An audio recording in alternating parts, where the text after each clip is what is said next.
이영 지사님 또 이영규 형제님의 그 아들 종원 형제가 맞죠?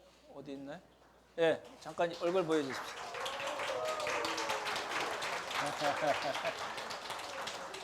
예, 이제 레바논에서 이제 들어왔고요. 8월에 이제 제대한다고 그럽니다. 생겨졌네. 예, 그리고 이영규 형제님 어디 얼굴 보여주십시오. 우리 아버님이십니다. 이렇게. 예, 감사합니다. 그리고 이제 그 오늘 카톡에 보셨겠지만 우리 유병철 박소영 지사님의 얘기가 하임입니다. 하림이가 아니고요, 하임입니다. 하임이가 건강하게 퇴원해서 잘 이제 집에서 있고요. 위에서 계속 기도해 주시면 좋겠습니다. 예, 오늘 말씀은 이제 말도 많고 탈도 많은 성령 은사에 대하여 세 번째 시간인데요. 오늘은 이제 주로 방언에 대한 성경적인 관점이 무엇인가를 이제 살펴보려고 합니다. 근데 결론은 정해졌습니다. 무슨 말씀이냐면 지금 저희가 이제 은사에 대해서 쭉 보고 있는 거는 하나님께서 우리에게 주신 은사가 먼저 확인을 하고, 그렇죠? 그 은사를 통해서 형제자매들을 섬기고 믿음으로 세우는 일을 하자는 데 포인트가 있습니다. 그러니까 이렇게 두세 번 설교 더 남았지만 은사에 대한 설교의 결론은 똑같습니다. 어떻게 하라고요? 섬기고 주신 은사로 서로입니다. 그렇죠? 예, 서로 섬기고 믿음으로 세우자라는 말씀입니다. 이제 그걸 기억을 하시고 설교를 들으시면 좋을 것 같고요. 로마서 12장을 먼저 펴놓으시면 좋겠네요. 257쪽이고요.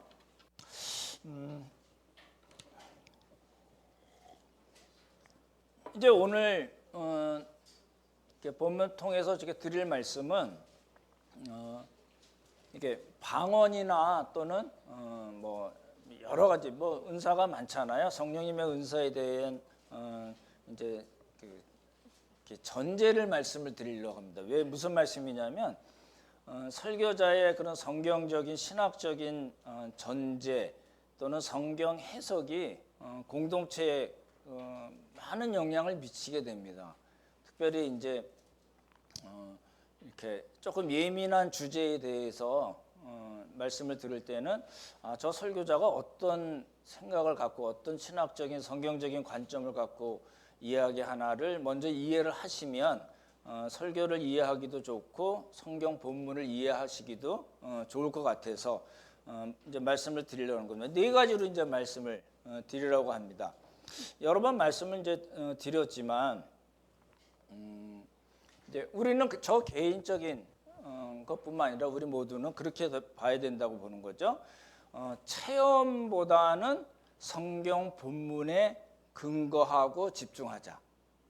이게 체험인가 성경 본문인가를 따지면 당연히 우리 성경 본문을 근거로 해야 된다는 이야기죠. 왜 그럴까요? 왜 성경 본문이 더 중요한가요? 체험도 중요하잖아요. 좀 말씀드렸잖아요. 말씀 체험 말씀드렸었잖아요. 그거 말고도 여러 가지 체험이 있는데 체험은 우리 신앙의 기준으로 삼기가 어렵습니다. 왜냐하면 여기 계신 분들이 지금까지 신앙생활 오래 해오셨겠지만 여러분들이 체험한 게 다 다르거든요. 다 다른 체험을 이렇게 하나님의 말씀처럼 우리 캐논이라고 그러잖아요. 이게 성경처럼 기준으로 삼을 수가 없다는 겁니다. 그러니까 체험이 아니라 성경 본문 말씀이 기준이고 우리 신앙생활의 뿌리다라는 겁니다. 그걸 먼저 전제로 해야 되는 겁니다. 그렇죠?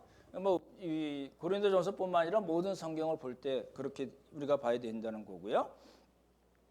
근데 이제 문제가 있어요. 우리가 100% 다 완벽하게 하나님의 말씀을 다 해석할 수 있을까요?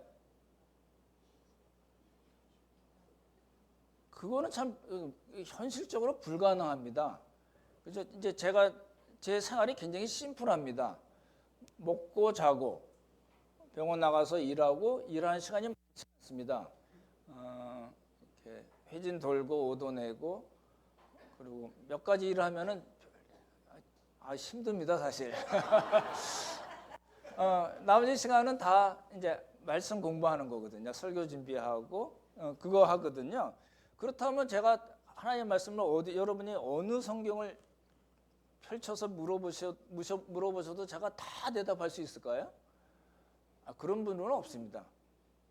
뭐 신학 교수 아니라 무슨 신학 어떤 사람이라도 그런 사람은 없습니다. 우리가 이제 이제 백석신대원 중심으로 이제 교수님들 또 다른 분들 이렇게 오셔서 설교를 하시지만 저도 설교 들을 때 그렇게 생각을 하셔야 됩니다. 저분의 말씀이 진리다 이렇게 100% 진리다 이렇게 생각하시면 안 됩니다.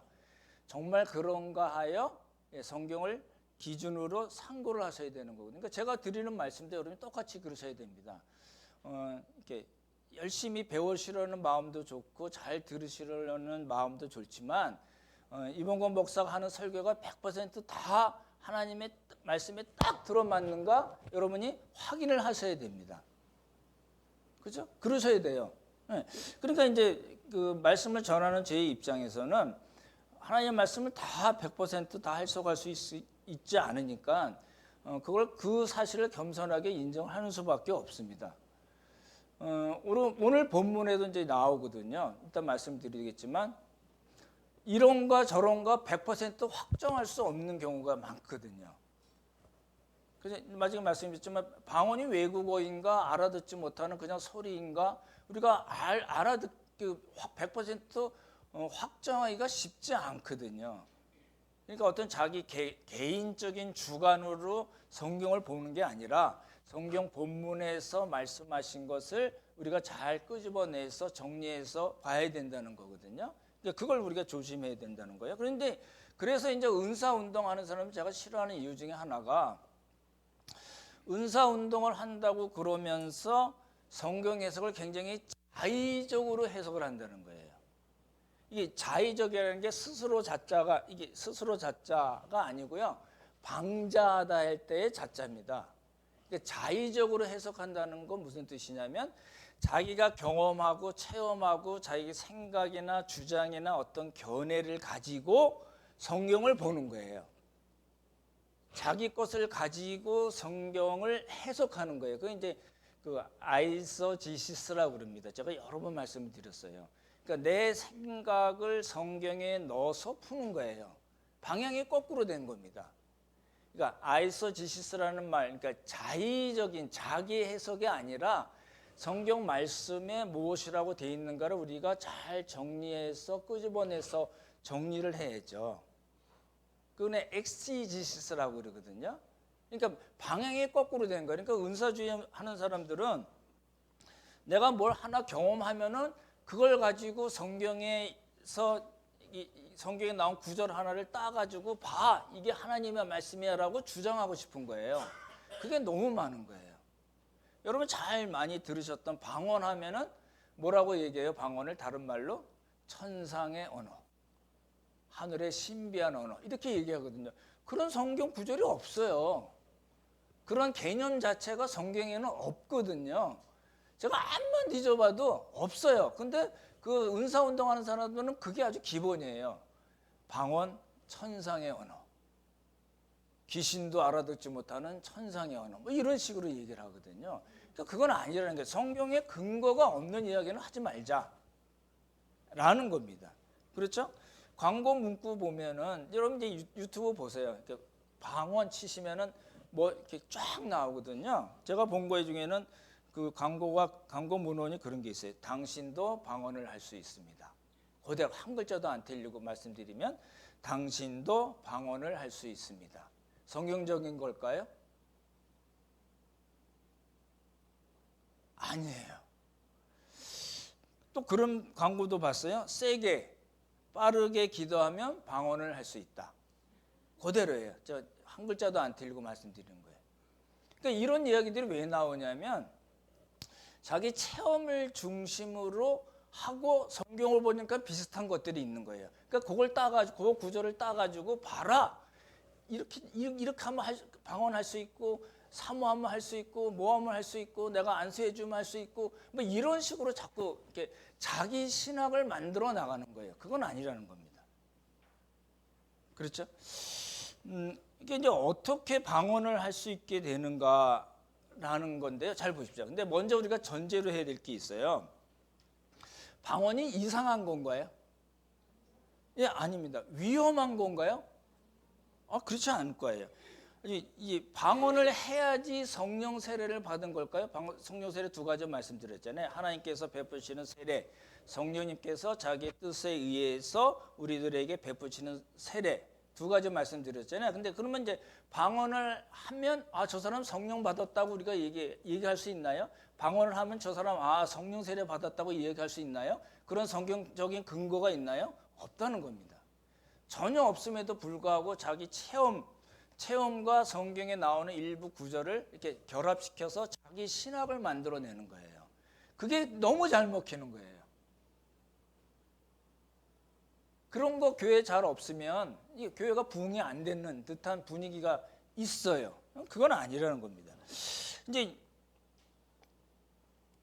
병 고치는 은사, 여기 보십시오. 이제 병 고치는 은사 가신 분들이 본인이 이렇게 찌리리링 해가지고 나 병 고치는 은사가 있어 이렇게 깨달을까요? 그 대부분 안 그렇습니다. 어떤 분이 이제 힘들어하고 이렇게 병에 걸려 질병에 걸려서 힘들어하고 막 아파하고 위에서 기도해야 되려고 그럴 때 그분을 뭐 손을 잡고 한다든지 뭐 이렇게 위해서 기도했는데 그분이 낫어요. 근데 또 다른 분이 나 몸이 안 좋은데 같이 위해서 기도해 주세요 그랬는데 또 그분을 손잡고 기도하고 간절히 하나님께 간구했더니 그분의 질병이 낫어요. 그러면 이분이 어떻게 생각하냐면 나 병 고치는 은사가 성경에 있는데 나 병 고치는 은사가 있나 봐라고 조금씩 알아가는 거예요. 그래서 병 고치는 은사를 가진 것을 확인하고 공동체 우리 형제 자매들을 위해서 그 은사로 섬기는 거예요. 그렇게 되는 거지 무슨 방언처럼 이상하게 막 이렇게 찌리찌리하고 막 큰 소리 막 내고 막 이래서 되는 것이 아니라는 겁니다. 방언은 대부분 어떤 식으로 되냐면 이제 교회나 어떤 집회나 수련회 이럴 때 이제 안수를 하고 다죠. 저도 그랬습니다. 대학생 때 이제 수련회를 갔는데 그 강사 목사님이 그 학교 농대 교수님이었는데 이분이 굉장히 은사주의적인 그런 분이셨거든요. 저는 근데 잘 몰랐으니까 참여해서 막 열심히 기도하고 이러는데 그분이 이제 말씀하는 중에 개도 방언한다고 막 그러는데 진짜로 옆에 창문 옆으로 개가 이렇게 지나갔어요. 그래서 못 잊고 있는데 그래서 그날 저 방언을 했어요. 근데 어떤 형제가 저한테 이렇게 목을 이렇게 잡고 이렇게 해주더라고요. 이렇게 이제 선배들이죠. 제가 2학년 정도였으니까 그래서 이제 방언을 했어요. 근데 일반적으로 이제 방언을 하는 경우에는 그런 거잖아요. 이제 말씀드렸던 그런 방식이든지 교회에서 이제 주여 삼창하고 막 찬양팀이 크게 막 분위기 띄우고 불 끄고 막 소리내서 기도하라고 그러고 나오는 대로 방언하라고 그러고 막 이러다가 방언하는 경우가 있잖아요. 대부분 그런 경우가 많거든요. 여러분 자기 혼자 여러분 처음 방언을 하실 때 집에서 혼자 조용히 기도하는데 자기도 모르게 혀가 말리면서 이렇게 방언을 하신 분들이 있을 수 있잖아요. 어느 경우가 더 많을까요? 어떤 집회 가서 했거나 한 경우하고 개인적으로 한 경우하고 집회 쪽이 많을 겁니다. 그럼 우리가 또 따져봐야 될 게 있어요. 왜 방언은 그럼 그런 식으로만 나오는가? 성경에도 그렇게 돼 있는가? 그러면 이제 사도행전에 나오는 성령 사건 5가지를 볼 수밖에 없어요. 그래서 제가 말씀드렸었잖아요. 이제 또 설명을 드릴 거예요. 그래서 그런 우리가 체험한 것하고 성경에 나와 있는 그 성령 사건하고 잘 대조해보고 비교해보고 정리를 해서 어떤 결론을 가져야 되는 거거든요. 근데 그거 없이 그냥 했으니까 나 성령 받았다고 그러고 나 방언했으니까 성령 받았다 이렇게 얘기하지 말라는 거예요. 그건 성경적인 개념이 아니거든요. 그럼 이제 받았어요. 방언을 하게 됐는데 그 방언이 개인이나 나 개인에게 어떤 유익이 있는가를 생각을 해봐야 돼요. 방언을 한다는 것 자체가 어떤 유익을 주는 건 아니잖아요. 그리고 개인뿐만 아니라 공동체에 어떤 유익이 되는가. 보십시오. 여러분이 방언이 공동체에 어떤 유익을 줄까요?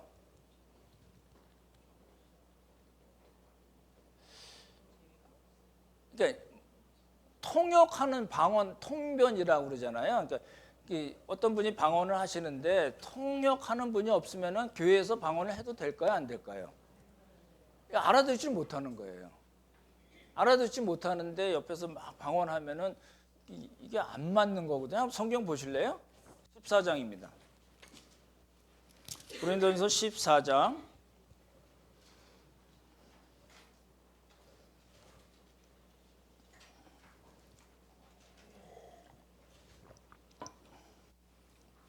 23절을 한번 같이 읽어보겠습니다. 23절 같이 읽겠습니다. 시작. 그러므로 온 교회가 함께 모여 다 방언으로 말하면 알지 못한 자들이나 믿지 않은 자들이 들어와서 너희를 미쳤다 하지 아니하겠느냐. 예, 우리 이숙 집사님이 올리셨나요? 카톡에? 그 이제 전혀 예수님 잘 모를 때 막 사람들이 막 교회에서 방언을 하니까 알지 못하는 자들은 거는 그런 은사를 받지 않은 분들을 의미하고 예수님 믿지 않는 사람들이 그런 데 있으면은 막 방언을 하면은 어떤 생각이 들까요? 그야말로 미쳤나? 광신적이네? 이렇게 얘기가 될 거 아니에요. 왜 그래요? 알아듣지 못하기 때문에 그래요. 방언 자체가 나쁜 게 아닙니다. 이상하거나 위험한 것이 아닌데 그런 방언을 알아듣지 못하는데 막 하면은 또 알아듣지 못한 사람은 저 사람도 미쳤네라고 얘기하지 않겠느냐고 바울도 그렇게 얘기했어요. 근데 그걸 생각을 해보셔야 돼요. 그러니까 교회에서 공개적으로 해야 되는가를 생각을 해봐야 되는 겁니다. 그럼 만약에 보십시오. 제가 그렇게 말씀드렸죠. 방언을 해요. 근데 통역하시는 분들이 있어요. 그러면 교회에서 할 수 있어요. 근데 또 문제가 있어요. 어떤 문제가 있을까요? 예. 어떤 A라는 사람이 한 방언을 예를 들어서 난 통변의 은사가 있다고 얘기하신 분을 만약에 세 분을 모셔다가 방언을 하게 하고 따로 이렇게 통역을 하게 하면 그 통역이 다 같을까요? 그러면 또 문제가 되는 게 다르면 문제가 되는 거예요. 그러죠? 근데 우리가 이제 그런 일을 잘 못 보잖아요. 교회에서 이제 지금 거의 안 하잖아요. 근데 그렇게 하는 교회들도 있어요. 근데 이제 일반적인 교회에서 그런 거 안 하니까 방언이 이상하거나 위험한 건 아니라고 생각하는데 그러면 그렇다고 그러는데 통역하는 사람까지 가면 이게 문제가 좀 복잡해지는. 그러니까 이제 구분을 해야 되니까 분별을 할 수가 있어야 된다는 거예요. 고린도전서 12장을 한번 여러분 보실래요?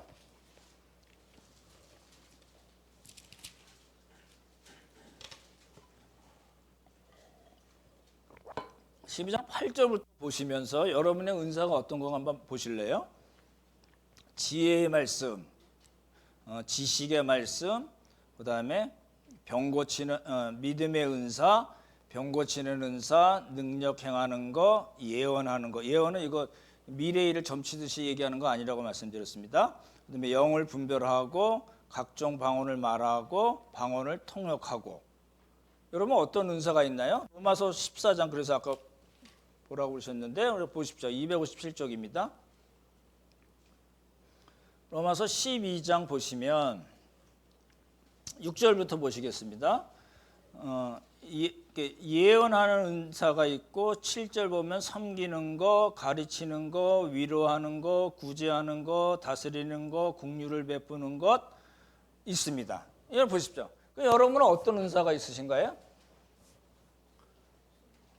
오늘 작은 교회 하실 때 한번 말씀을 같이 나눠보시면 좋을 것 같아요. 자기 은사를 먼저 확인해야 된다고 말씀드렸잖아요. 잘 보십시오. 왜 그걸 먼저 말씀드렸어요? 보십시오. 어떤 집회에 가서 막 이렇게 강사가 하라는 대로 막 뜨겁게 해가지고 방언이 터지면은 성령서 받다고 얘기하는 거 아닙니다. 근데 방언을 했어요. 근데 보십시오. 요거 방언을 했는데 다른 많은 은사가 있는데 다른 많은 은사는 그런 식으로 내가 이 은사가 있는 걸 알게 되나요? 아까 말씀드렸잖아요. 병 고치는 은사도 그런 식으로 자기가 병 고치는 은사가 있는 걸 알게 되듯이 다른 은사도 다 마찬가지고 근데 유독 방언만 왜 그런 식으로 이야기를 하냐라는 거예요. 그 성경적으로 이렇게 해석을 잘 해봐야 되는 문제입니다. 그렇죠? 이제 문제만 이제 그 말씀을 드리고 이게 보십시오. 은사주의자들이 하는 그 성경 해석 방식, 아까 말씀드린 대로 어떤 구절을 너무 지나치게 강조를 해요. 그리고 어떤 구절은 아예 무시를 해버려요. 왜요? 내 체험과 안 맞거든요. 그렇죠? 이게 방언을 이렇게 그 교회에서 하지 말라고, 통역하는 사람이 없으면 방언은 교회에서 하지 말고 개인적으로 자기와 하나님께 하라고 이렇게 돼 있거든요. 그럼 그렇게 하면 되는데, 그걸 은사주의 운동하는 사람들은 그 방언이 너무나도 소중한 은사처럼 느껴지고 그게 최고의 은사처럼 느껴지니까 이거를 그냥 아무 데서나 막 하는 거예요. 그냥 하라고, 해도 된다고, 나오는 대로 하라고 자꾸 그러는 거예요. 집회에서 그렇게 얘기를 하거든요. 그러니까 성경에 나온 구절을 무시해버리는 거예요. 그렇죠? 그거 아니고 내 체험이 더 앞서는 걸로 돼 있는 거거든요. 그러니까 구절도 어떤 구절은 강조하고 어떤 구절은 무시하고 문맥이 없어요. 성경 해석 때 가장 중요한 게 뭐예요? 이 앞뒤를 보고 얘기해야죠. 그러죠? 권사님 사랑합니다. 뜬금없이 이러면은 무슨 소리인지 모르잖아요. 저 목사가 왜 저래? 그런 거 아니에요? 그러니까 문맥 없이 얘기하면 안 되는 거예요. 그러니까 자기 주장을 뒷받침해 주는 것처럼 보이는 그런 구절만 쏙 빼는 거예요. 성경을, 그리고 본문을 통으로 안 보는 거예요. 체험을 기준으로 어떤 건 넣고 강조하고 어떤 건 아예 빼버리는 거예요. 그게 뭐라고 그래요? 그렇게 해서 생긴 신학 체제는 굉장히 비성경적인 신학 체계를 갖게 됩니다. 그러니까 이제 균형이 완전히 깨져버린 거예요. 뭐만 남아요? 체험만 남는 거예요. 그렇게 가면 안 된다는 거거든요. 그럼 보십시오. 그 체험만 남는다 그러면 잘 생각해 보면 그 체험이 성령님께서 주신 체험인지 귀신이 준 체험인지는 어떻게 확인해요? 방언, 신사도 운동 때 말씀드렸잖아요. 방언하고 막 뭐 받았다고 뜨겁다고 정신없이 뛰어다니고 홀리 라핑 말씀드렸죠. 막 정신없이 웃고 이게 드렁큰니스이죠. 뭐 술 취한처럼 막 이렇게 하는 사람도 있고 막 옷 벗어가지고 쫙 하면은 여러 사람이 쫙 넘어가고 막, 이게 성령께서 역사하신 건지 귀신이 역사한 건지 여러분 뭘로 구분을 하세요? 그 체험 자체가 소중한 건가요? 그 체험이 성경적인 기준에 맞는가가 중요한 건가요?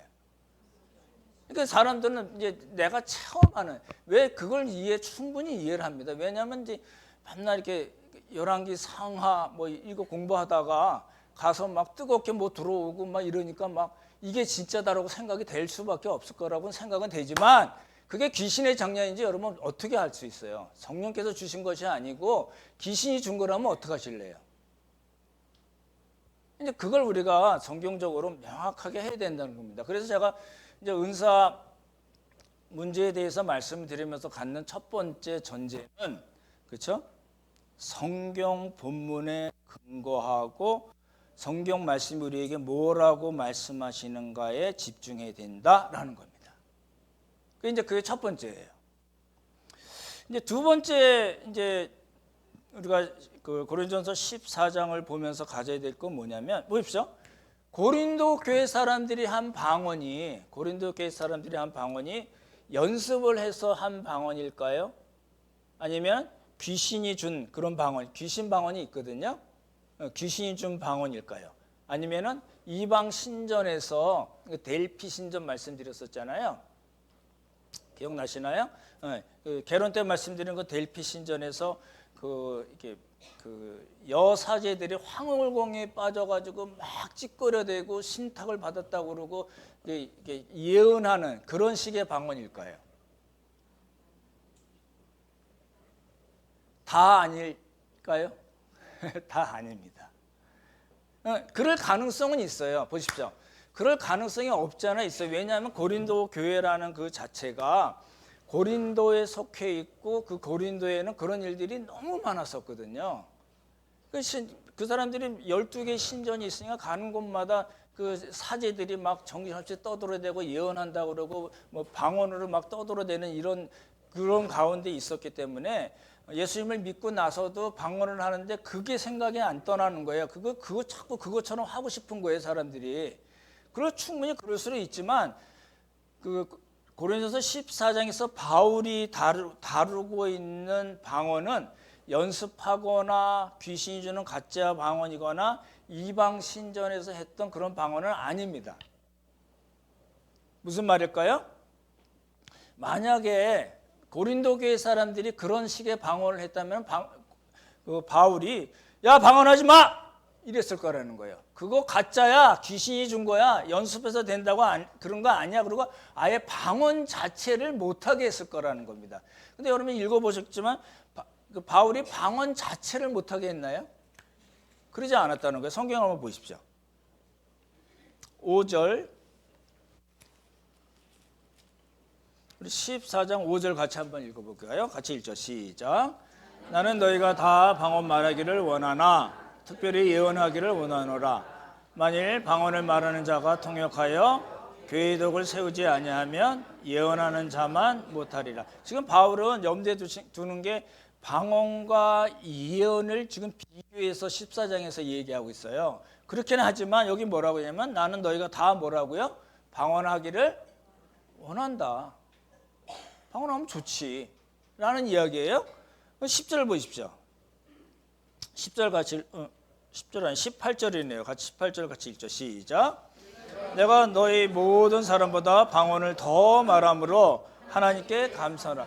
바울은 여러 가지 방언을 했었나 봐요. 그래서 많은 방언을 너희보다 더 잘하니까 많이 하니까 하나님께 감사한다고 얘기한 거거든요. 39절 보십시오. 39절 읽죠. 시작. 그런즉 내 형제들아 예언하기를 사모하며 방언 말하기를 금하지 말라. 방언 말하기를 금하지 말라고 얘기한 거는 고린도 교회 안에 있는 방언이 연습을 했거나 가짜 귀신이 주는 방언이거나 이방 신전에서 했던 그런 식의 방언이 아니라는 이야기입니다. 그렇기 때문에 방언 금하지 않는 거예요. 왜 그 말씀을 드리냐면 보십시오. 이제 신학적으로 두 가지, 지난주에도 잠깐 말씀드렸는데 신학적인 두 가지 견해가 있어요. 이제 사도 시대 이후에는 이제 더 이상 은사가 없다. 그걸 뭐라고 얘기하냐면 은사 중지론이라고 합니다. 이제 더 이상 은사가 없다고 얘기하는 거예요.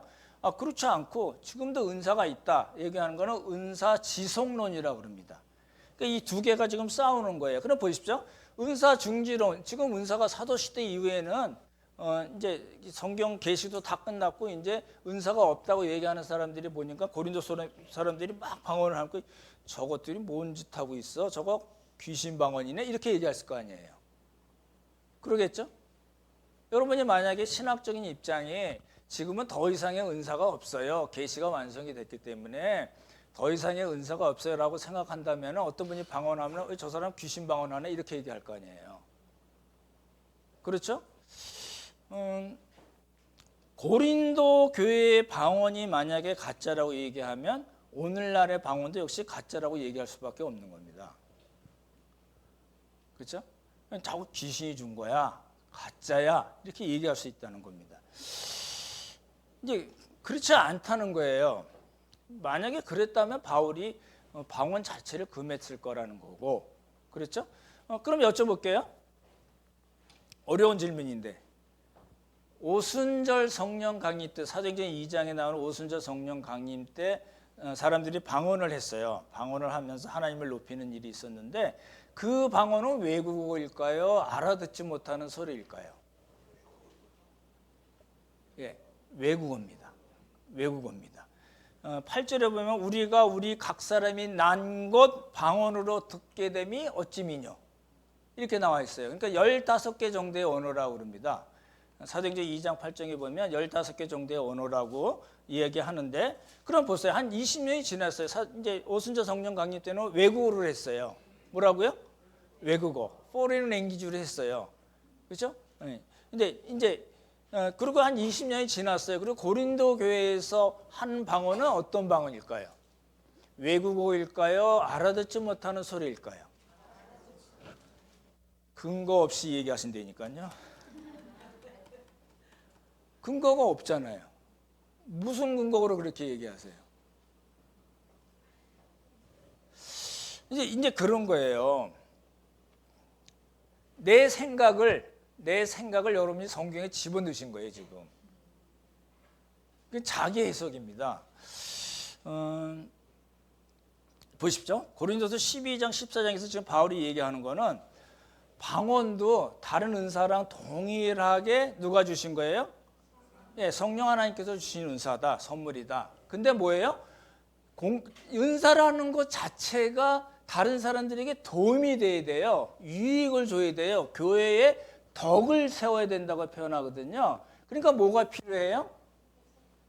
통역이 필요하죠. 통역이 필요한 거예요. 근데 통역이 없으면요, 그거 은사가 아닌가요? 은사예요. 성령님께서 주신 은사임에도 불구하고 교회에서는 하지 말라. 왜? 다른 사람이 들으면 죄송합니다. 저 사람 미쳤나? 이렇게 얘기할 수 있으니까 그냥 혼자 하라. 그러니까 은사로 치면은 보십시오. 그런 표현이 좀 모호하지만 가장 낮은 은사가 뭐예요? 방언입니다. 왜요? 왜 방언이 가장 낮은 은사일까요? 은사라는 것 자체가 뭐냐면 성령께서 주셔서 다른 사람들을 섬기고 믿음을 세우라고 주신 건데, 이 은사는요, 그건 자기에게만 유익한 거예요. 방언 통역하는 사람이 없으면. 그러면 그렇기 때문에 그런 관점에서 은사를 등급을 나누기는 어렵지만 그런 관점에서 보면 가장 아래에 있는 은사입니다. 그렇다고 어떻게 방언하신 분들을 대해서 뭐라고 얘기하는 게 결코 아닙니다. 통역이 없으면 그냥 집에서 하시고 교회에서 해가지고 예배 질서, 교회의 질서를 깨트리지 말라는 이야기입니다. 그렇죠? 이제 그렇게 우리가 봐야 될 것 같고, 그러니까 이제 고린도 교회에서의 방언이 외국어인가 알아듣지 못하는 그런 소리인가는 성경에 근거가 없기 때문에 바울이 분명하게 얘기하지 않았어요. 한번 뒤져보세요. 외국어인지 알아듣지 못하는 소리인지는 알 수가 없는 거예요. 그러니까 우리가 그런 경우에는 어떻게 해요? 아까도 말씀드렸지만 100% 다 해석이 안 된 거는 그냥 넘어가야 돼요. 그걸 내 주장이나 내 견해나 내 체험을 바탕으로 근거로 해서 이거는 외국어지 이렇게 얘기하지 말라는 거예요.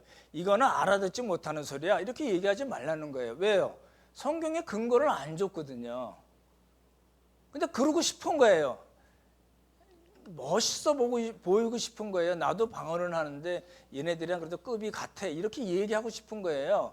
그러니까 뭐 알아듣지 못하는 소리인지 외국어인지 모르지만 말을 또 만들어내야 돼요. 천상의 언어. 그런 말이 없다니까요, 성경에는. 자꾸만 그렇게 갖다 쓰시지 말라는 얘기입니다. 그렇죠?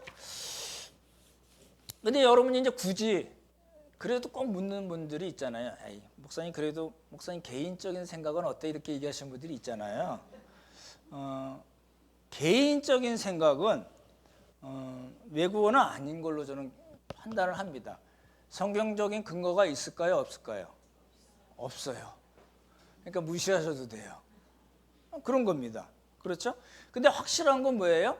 은사는 고린도 교회에서의 은사, 방언은 그리고 지금 우리가 하는 그런 방언은 다 성령님께서 주신 겁니다. 그렇게 볼 수가 없다는 거죠. 근데 보십시오. 근데 하나 제가 걸고 넘어가고 싶은 게 있어요. 오늘날 우리가 보는 그런 많은 방언들이 있잖아요. 그게 전부 다 성령님께서 주신 거라고 보기 힘든 부분이 너무 많아요. 너무 인위적이에요. 그런 분들이 많거든요.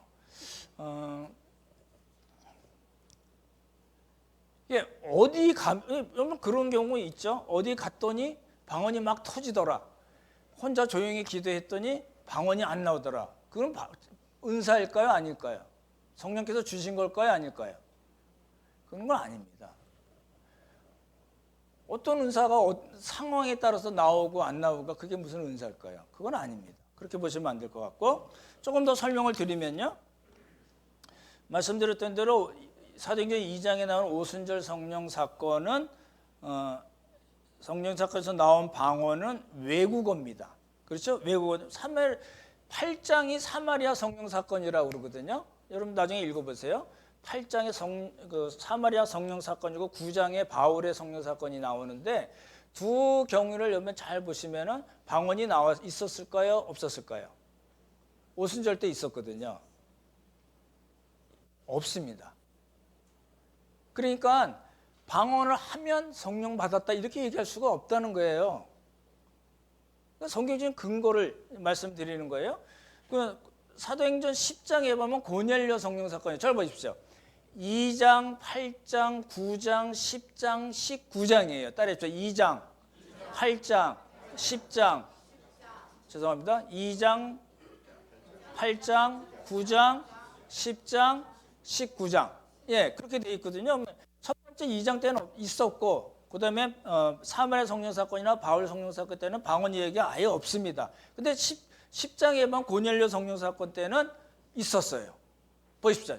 나중에 조금 설명드리긴 할 텐데, 고넬료는 어디 사람일까요? 국적이 백부장이었죠? 예, 로마 사람입니다. 무슨 말을 했을까요? 로마 말이 뭐죠? 라틴어죠. 그죠? 라틴어를 했습니다. 라전어라고 그러죠. 옛날에 라전어라고 그랬는데 저도 한 학기 배웠는데 남는 건 하나도 없습니다. 라틴어를 했어요. 근데 고넬료하고 친척들, 가까운 친구들을 모아서 베드로를 초청해서 환상을 보고 이렇게 초청한 거거든요. 그럼 이 사람들이 막 나중에 복음을 듣다가 방언이 막 터졌어요. 방언을 하면서 하나님을 높였어요. 잘 보십시오. 그러면 이 사람들이 고넬료, 친척, 가까운 친구들이 한 방언은 뭘까요? 라틴어일까요? 자기 말로 했을까요? 아니면 다른 자기들이 모르는 어떤 외국어로 했을까요? 아니면 베드로랑 유대 사람들이 7명이 토탈 갔거든요. 그 사람들이 쓰고 있는 아람어로 했을까요? 아니면 알아듣지 못하는 소리로 했을까요? 모른다니까요. 예. 확정적으로 이해하기 어려워요. 그래도 목사님은 아시잖아요. 모른다니까요. 왜요? 예, 성경에 쓰여 있지 않아요. 거기에 포인트를 맞춰서 얘기하시지 않았어요. 그러니까 저 보십시오. 이게 그렇게 중요한 이야기인가? 중요해서 말씀드리는 거예요. 뭐라고요? 결론은 어디로 가자고요? 예, 섬기고 세우는 데로 가자는 걸 얘기하기 위해서 지금 가는 도중이에요. 뭐 얘기하나 까먹었어요. 그러니까 오순절 성령 사건이라든지 사마리아, 바울, 고넬료 성령 사건, 에베소 성령 사건. 에베소 성령 사건 때도 방언이 나왔거든요. 그때 방언은 무슨 방언일까요? 외국어일까요? 아니면 알아듣지 못하는 소리일까요? 그거 알 수가 없다는 거예요.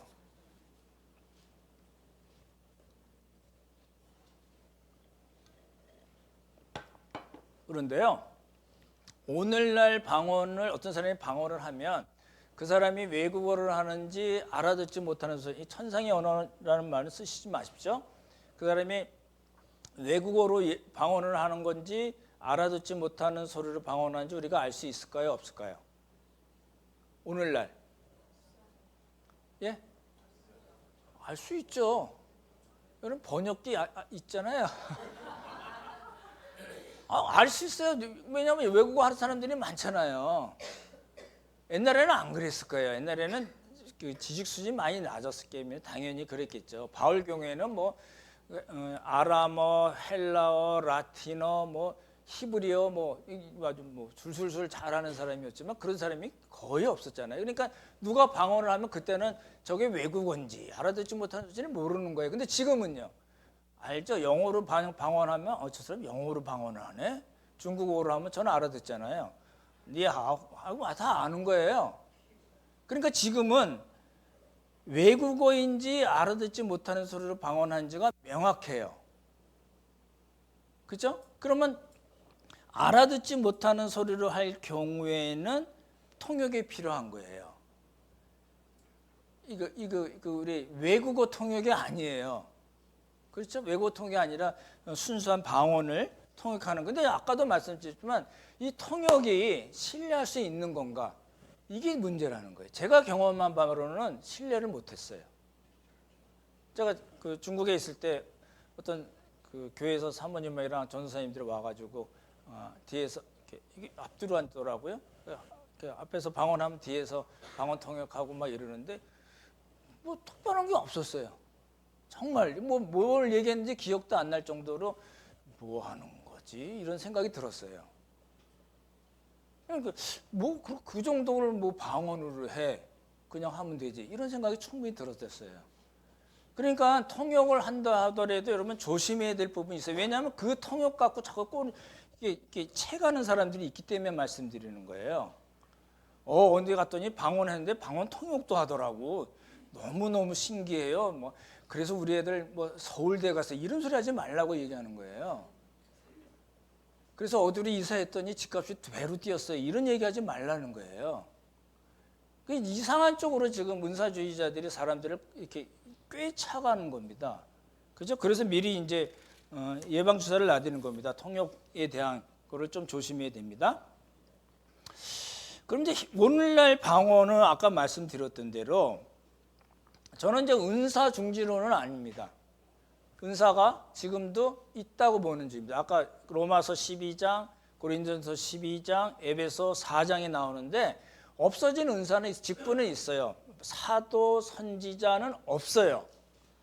신약 시대는 없어요. 그거는 한시적으로 있었던 직분이기 때문에 지금도 유지된다라고 얘기할 수는 없지만 일반적인 우리가 얘기하는 은사라는 거는 성경에 있는 은사는 지금도 다 있습니다. 여러분 섬기고 구제하고 국리를 여기고 말씀을 가르치고 하는 것 그런 은사들이 지금 다 있잖아요.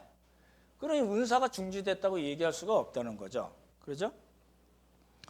근데 제 얘기를 이제 그 은사주의자들이 이제 그런 겁니다. 보십시오. 은사주의자들이 제 이런 얘기를 들으면은 은사주의자들은 동의를 안 할 거예요.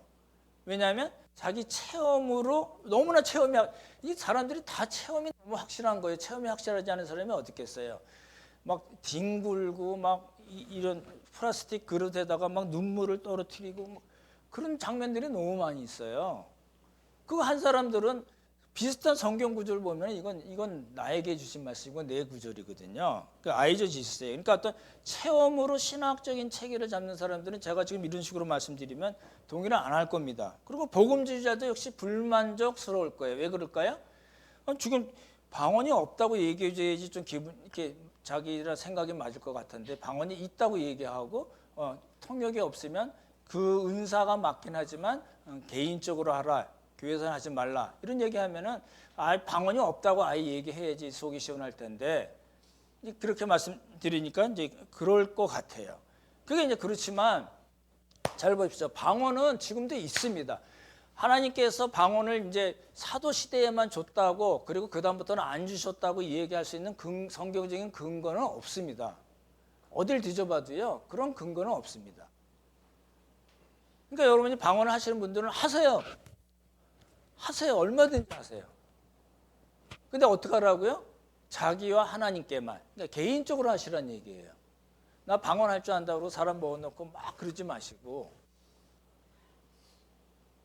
그러죠? 하세요. 관계없습니다. 그게 성경적인 제 세 번째 견해고 네 번째 인지를 보시면은 이제 은사에 대한 오해가 있어요. 은사주의자들이 그래요. 어디 갔더니 어떤 목사님이 나에게 안수를 해줬더니 그 목사님이 가지고 있던 은사가 나에게 왔다고 얘기하는 분들이 있어요. 그게 임파테이션이라고 합니다. 은사의 전이라고 합니다. 내가 가지고 있는 은사가 있는데 어떤 은사가 있는데 내가 맘먹고 어떤 사람에게 안수하고 막 방언하고 막 이랬더니 내 은사가 그 사람에게는 넘어갔다. 이게 그 임파테이션 신사도주의 운동하는 사람들이 많이 이야기하는 겁니다. 임파테이션은 말 아닙니다. 절대 저는 반대하는 겁니다. 왜 그럴까요? 왜 반대할까요? 성경 한번 보십시오. 12장 11절입니다.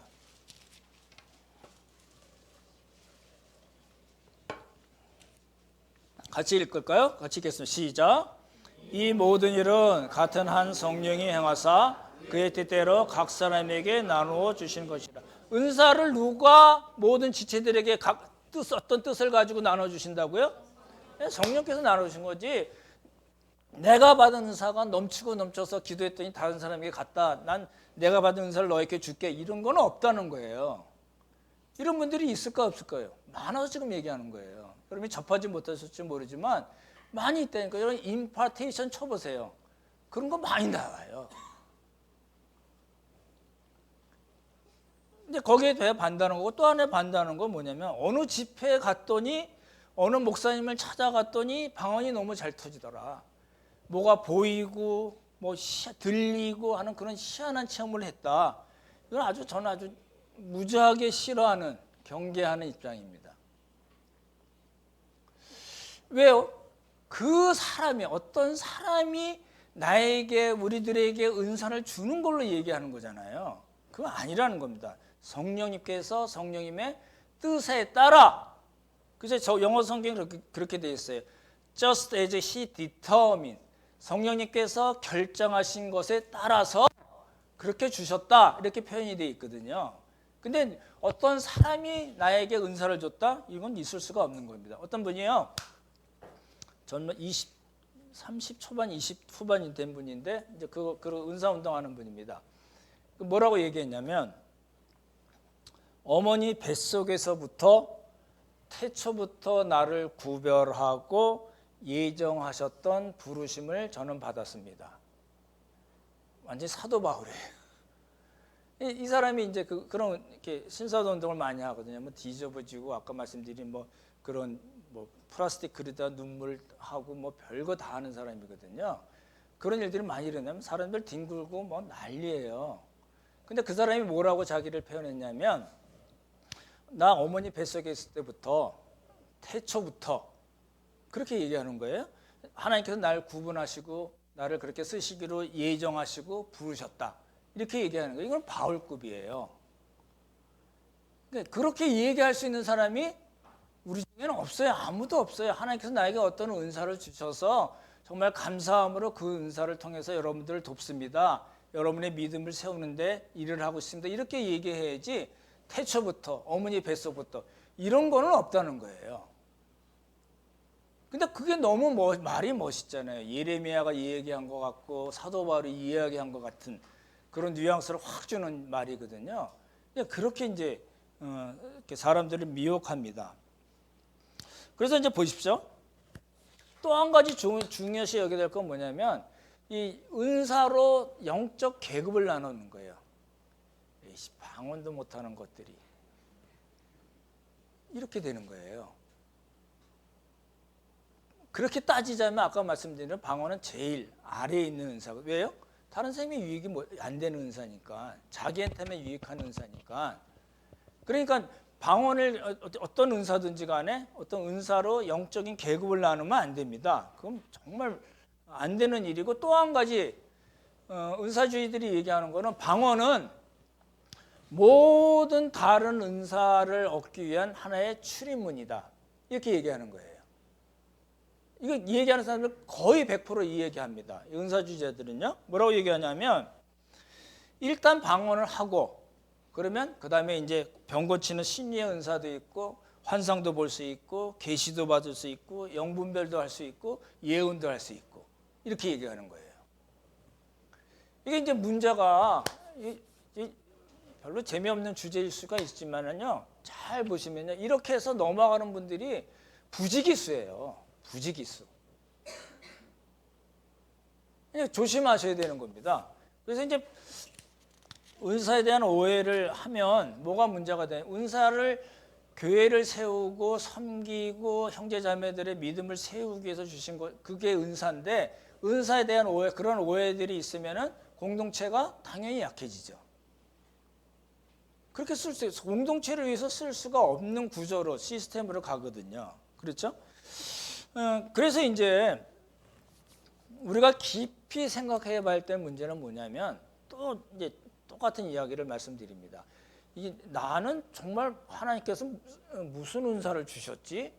이제 확인을 하셔야 되는 거예요. 제가 매주 말씀드리잖아요. 이제 확인이 되시나요, 여러분들? 예? 확인을 하셔야 됩니다. 안 되시면 저한테 오세요. 예, 우리 작은 교회에서도 자꾸 물어보세요. 나는 도대체 어떤 은사가 있지? 이걸 확인을 하셔야 되는 겁니다. 그죠? 예, 확인을 하고 그 다음에 어떻게 해야 돼요? 그거를 활용을 해야 돼요. 말씀드렸잖아요. 이거 썩히면 안 되는 거예요. 썩히면, 은사를 썩히면 그만큼 공동체가 약해질 수밖에 없고 나도 따라서 약해질 수밖에 없는 거예요. 그러니까 어떻게 해야 돼요? 확인하고 활용하는 거예요. 따라해봅시다. 확인하고 활용합시다. 예, 그 얘기가 돼야 되는 겁니다. 오늘 말씀을 마칠게요. 모든 은사는 개인이 포커스가 되는 것이 아닙니다. 교회 공동체가 포커스입니다. 그렇죠? 방언도 역시 마찬가지죠. 은사 얘기는 하지만 통역이 없으면 외국어든지 알아듣지 못하는 소리든지 하면 안 됩니다. 교회에서 잠잠해야 되고 개인적으로 해야 됩니다. 그럼 우리가 관심을 가져야 될 거는 말씀드렸던 대로 나에게 어떤 은사를 주셔서 내가 어떻게 형제자매들을 섬기고 교회를 세워나갈 빌드업하는 쪽으로 갈 건가, 그리고 그 일을 통해서 나는 어떤 유익을 얻게 되는, 같이 유익을 얻는 거거든요. 이제 그런 쪽으로 우리가 생각을 하고, 그런 전제, 네 가지 말씀드린 그런 전제로 이제 다음 주 이제 방언과 예언에 대한 말씀을 또 드릴 텐데, 그리고 은사에 대한 이야기를 말씀드릴 텐데, 그래서 자꾸 저렇게 이야기하는 건구나를 여러분이 이제 잘 이해를 하시면 성경을 보는데 훨씬 도움이 되고 말씀을 들을 때도 잘 들리지 않을까 생각합니다. 아무쪼록 자기의 은사를 확인하고 받은 은사대로 섬기는 삶을 사는 우리 모두가 되기를 예수님의 이름으로 축원합니다. 참 좋으신 성부, 성자, 성령 하나님, 은혜를 감사드립니다.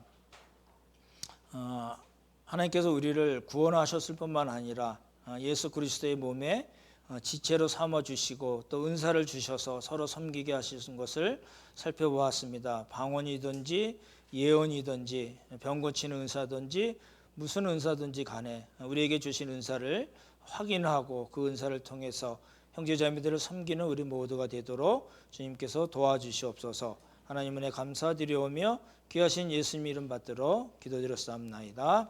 아멘.